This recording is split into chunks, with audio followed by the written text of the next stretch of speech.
మా కాలేజ్ని ఈరోజు వేదిక చేసుకొని ఈ జాబ్ వేయడానికి వచ్చిన కంపెనీస్ అందరికీ, ఆ కంపెనీస్ తరఫున వచ్చిన హెచ్ఆర్స్ అందరికీ ధన్యవాదాలు. స్టూడెంట్స్కి వరుస మనవాడి బాగుంది. సరే, నేను కొంతమంది పిల్లలతో మాట్లాడాను. నేను బీబీఏ బీసీఏ వాళ్ళతో, మిగతా వాళ్ళతో మాట్లాడడానికి నాకు ఆపర్చునిటీ రాలేదు. ఏం చెప్తా అనుకుంటున్నానంటే, ఈరోజు మీ చేతికి, మీ డోర్ స్టెప్కి ఒక 20 కంపెనీలు వచ్చి నిలబడ్డాయి. మీ చేతిలో ఇన్ని ఆపర్చునిటీస్ ఉన్నాయి. ఈరోజు మీకు సీరియస్నెస్ తెలియకపోవచ్చు.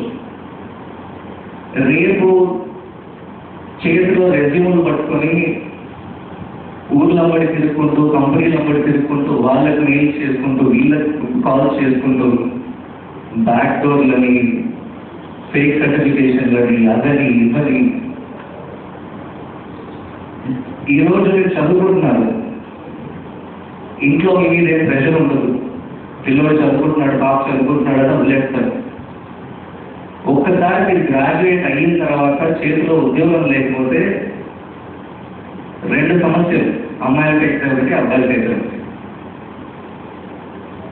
ఫ్యామిలీ సపోర్ట్ చేయట్లేదని అబ్బాయిలకు ప్రెషర్ స్టార్ట్ అవుతుంది.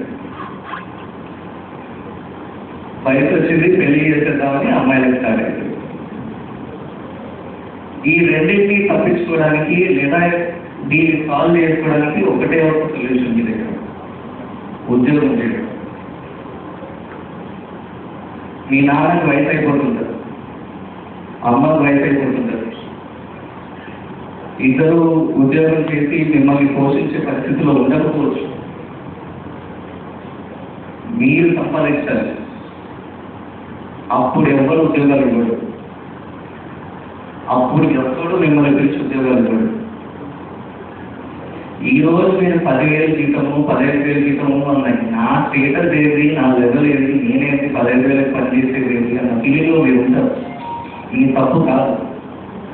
మీరు సినిమాలు చూసి, బయట ప్రపంచం చూసి, మీ రిలేటివ్స్ని చూసి, సాఫ్ట్వేర్ ఇంజనీర్లు నెలకు 50,000 సంపాదించాలి, 1,00,000 సంపాదించాలి, 2 లక్షలు సంపాదించాలి. ఎవ్వరు ఇవ్వరు, ఉద్యోగాలు లేవు. ఆ శాలరీకి, ప్రెషర్కి ఎవ్వరు ఉద్యోగాలు